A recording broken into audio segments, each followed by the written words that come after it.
아침에 나로 주의 인자한 말씀을 듣게 하소서. 성도 여러분 안녕하세요. 금요일입니다. 오늘도 하나님의 은총이 여러분들의 삶의 자리에 가득하기를 간절히 소망합니다. 말씀 한 곳 봅니다. 욥기 32장 1절부터 10절까지의 말씀을 제가 봉독해 드립니다.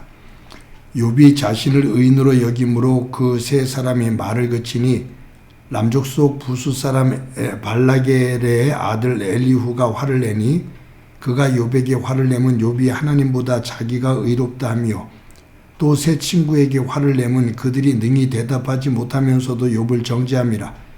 엘리후는 그들의 나이가 자기보다 여러 해 위므로 욥에게 말하기를 참고 있다가 세 사람의 입에 대답이 없음을 보고 화를 내니라. 부수 사람 바라겔의 아들 엘리후가 대답하여 이르되 나는 연수하고 당신들은 연로함으로 뒷전에서 나의 의견을 감히 내놓지 못하였노라. 내가 말하기를 나이가 많은 자가 말할 것이요 연륜이 많은 자가 지혜를 가르칠 것이라 하였노라. 그러나 사람의 속에는 영이 있고 전능자의 숨결이 사람에게 깨달음을 주시나니 어른이라고 지혜롭거나 노인이라고 정의를 깨닫는 것이 아니니라. 그러므로 내가 말하노니 내 말을 들으라. 나도 내 의견을 말하리라. 아멘. 오늘부터 12월 말까지 이 욥기 말씀을 가지고 큐티를 하게 됩니다. 하나님의 지혜를 배울 수 있는 귀한 시간이 되어지기를 바랍니다. 요한복음 21장에 보면 부활하신 주님이 갈릴리에서 어부 생활로 돌아가 있는 제자들을 만나러 가셔요. 그곳에서 제자들을 만났을 때 예수님께서 베드로에게 베드로야 네가 나를 사랑하느냐? 라고 묻습니다. 그때 베드로가 제가 주님을 사랑하는 줄 주께서 아십니다. 라고 대답을 해요. 이런 이제 질문과 대답이 3번이 오가거든요. 그랬을 때 예수님께서 베드로에게 네가 젊었을 때는 네가 가고 싶은 곳으로 갔지만 이제 나이 들어서는 사람들이 네 허리를 띠로 띄어서 너를 네가 원치 않는 곳으로 데려갈 거다 라고 말합니다. 그것은 고난의 자리를 의미하는 거죠. 그 말을 들은 베드로가 요한을 보고 예수님에게 물어요. 저 요한은 어떻게 될 것 같습니까? 저의 미래는 어떻게 될 것 같습니까? 라고 물은 거죠. 그때 예수님께서 뭐라고 대답하냐면 내가 올 때까지 즉 예수님께서 다시 오실 때까지 그를 머물게 하고자 할지라도 내게 무슨 상관이 있느냐. 너는 나를 따르라 라고 말씀하셔요. 내가 다시 올 때까지 그가 살아있다 할지라도 그것이 너하고는 무슨 상관이냐. 네가 할 일, 너에게 맡겨진 일에 순종하고 따라라 라고 말씀한 거거든요. 그런데 제자들이 그 예수님의 말씀을 어떻게 해석했냐 하면 요한은 예수님이 재림하실 때까지 죽지 않고 살아있는단다 라고 그렇게 말을 해요. 그렇게 해석을 해요. 사실 예수님께서 그렇게 말씀하신 게 아니거든요. 그 말씀의 의미는 어떤 의미냐 하면 왜 다른 사람을 신경 써? 너에게 주어진 하나님께서 너에게 맡겨주신 일에 거기에 집중해서 순종하는 삶을 살아. 그것이 중요한 거야. 다른 사람하고 비교하지 마 라는 말씀이거든요. 예수님의 말씀을 제자들이 어떻게 해석하느냐에 따라서 의미가 달라집니다. 그것은 우리의 삶의 자리에 일어나는 일들도 마찬가지예요. 역사를 공부할 때 역사는 그 사실을 보고 그 사실을 어떻게 해석하느냐에 따라 누가 그 사건을 어떻게 해석하느냐에 따라서 의미가 달라집니다. 그래서 똑같은 사건인데 해석하는 관점이 달라지면 그 결론이 달라요. 의미가 달라져요. 그래서 똑같은 사건을 놓고서 논쟁을 벌이면서 대립하면서 서로 싸우기도 하거든요. 있는 그대로를 가지고 그것을 제대로 객관적으로 볼 수 있는 것. 그 사실을 사실대로 의미를 찾는다는 것이 결코 쉬운 일이 아닙니다. 다시 욥기 큐티를 시작하면서 오늘 32장부터 37장까지는 엘리후라는 사람이 등장하거든요. 욥과 세 친구가 논쟁하는 그 내용을 듣고 가만히 듣고 있던 이 엘리후가 욥과 욥의 세 친구를 다 묶어서 싸잡아서 공격을 하면서 꾸짖어요. 욥이나 욥의 세 친구보다 나이가 어립니다. 이 엘리후가 누군지는 모르겠어요. 그런데 아마 이 욥이 고난을 당하는 자리에 와 있다는 것을 봤을 때 이 욥과 아는 사람이 아니겠는가 하는 생각을 해요. 나이 많은, 자기보다 나이가 많은 연장자들이 서로 논쟁을 벌릴 때 나이가 어린 엘리후가 그것을 지켜보고 있었던 거죠. 그런데 서로가 논쟁을 벌리면서 거기에 모순을 발견하게 되는데 서로가 거기에 대한 해답을 주지를 못해요. 자기 주장만 한다 그 말이에요. 그래서 엘리후가 껴든 겁니다. 말씀드린 것처럼 32장부터 35장까지 5장에 걸쳐서 1장 연설을 해요. 근데 여기에 욥도 욥의 세 친구도 거기에 답을 하지 않습니다. 논쟁이 없어요. 38장에 하나님이 폭풍 가운데 임하셔서 모두를 꾸짖습니다. 여기서 한 가지 우리 생각해 볼 수 있는 것이 뭐냐면 엘리후는 욥도 꾸짖고 세 친구도 꾸짖습니다. 욥에게 욥을 꾸짖는 이유는 네가 의롭다고 말하면서 의로운 너를 벌 주시는 재앙을 주신 하나님을 불의하게 만드느냐. 하나님은 불의하신 분이 아니다. 라고 하면서 이제 꾸짖는 거죠. 한면에 일리가 있는 말이에요. 욥의 세 친구에게는 욥이 당하고 있는 고난을 죄 때문이라고 말을 하고 있는데 욥이 자기를 항변할 때 욥이 죄인이라는 것을 어느 증거도 제시하지 못하면서 그렇게 죄 때문에 재앙을 겪고 있다라고 몰아치고 있느냐.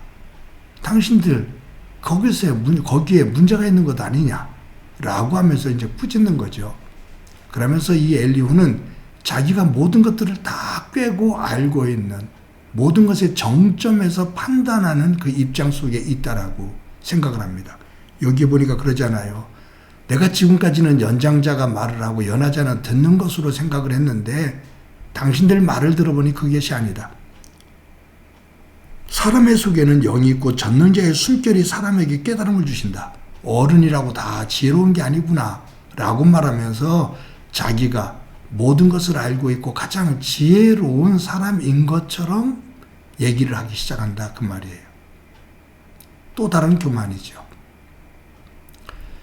사랑하는 성도 여러분, 저와 여러분이 하나님 안에서 신앙생활할 때 우리들이 잘못하다 보면 내가 알고 있는 것에 대한 한계성을 깨닫지를 못하고 내가 알고 있는 것이 모두 정답인 것처럼 그렇게 표현하며 살 때가 참 많습니다. 어찌 보면 과대망상에 쌓여 살 때가 있어요. 과대망상은 내가 모르는 것을 모른다고 생각 안 하거든요. 거짓말하는 사람은 자기가 거짓말한다는 것을 알아요. 근데 과대망상증을 가지고 있는 사람은 자기가 하고 있는 말이 틀리다라는 것을 인정을 안 해요. 그러니 더 큰 문제가 돼요. 어찌 보면 욥도 세 친구도 특히 엘리후도 이와 같은 과대망상증을 가지고 있는 모습을 보입니다. 과대망상증을 가지고 있는 신앙의 모습은 세상에 빛이 될 수가 없습니다. 세상의 향기가 될 수가 없습니다. 우리를 바로 알고 하나님 안에서 겸손하게 설 수 있는 저와 여러분이 되어지기를, 오늘도 그와 같은 하루의 삶을 살아가기를 주님의 이름으로 간절히 축원합니다. 한번 기도합니다. 하나님 감사합니다. 욥과 세 친구에 이어 엘리후가 그들을 비난하며 책망하고 있는데 이들의 모습 속에서 과대망상증을 가지고 있는 모습을 보게 됩니다. 이러한 모습이 나에게는 없는지, 내 신앙의 모습에는 없는지 돌아볼 수 있도록 은총 베풀어 주옵소서.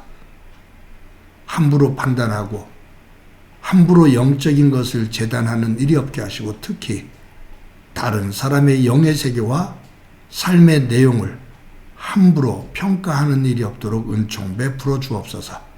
오늘도 교만이 아닌 겸손한 자리에서는 저희들 되게 하옵소서. 예수님의 이름으로 기도드립니다.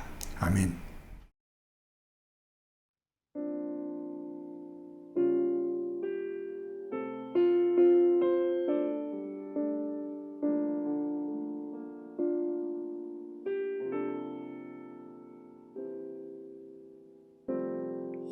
예수님의 눈으로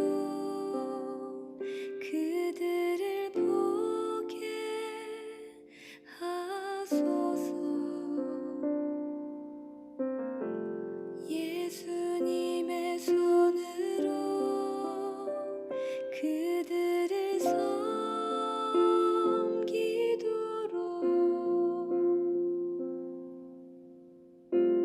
예수님의 입으로 진리만을 말하도록 예수님의 발로서 땅 끝까지 달려가도록 내가 주님을 사랑한다는 고백이 거짓이 되지 않도록 내가 그들을 사랑한다는 고백이 진실이 되게 하소서. 세상 끝까지 주 전하리란 고백이 거짓이 되지 않도록 내 눈에 주의 사랑 채우사 변화시켜 주소서. 내가 주님을 사랑한다는 고백이 거짓이 되지 않도록 내가 그들을 사랑한다는 고백이 진실이 되게 하소서. 세상 끝까지 주 전하리란 고백이 거짓이 되지 않도록 내 눈에 주의 사랑 채우사 변화시켜 주소서.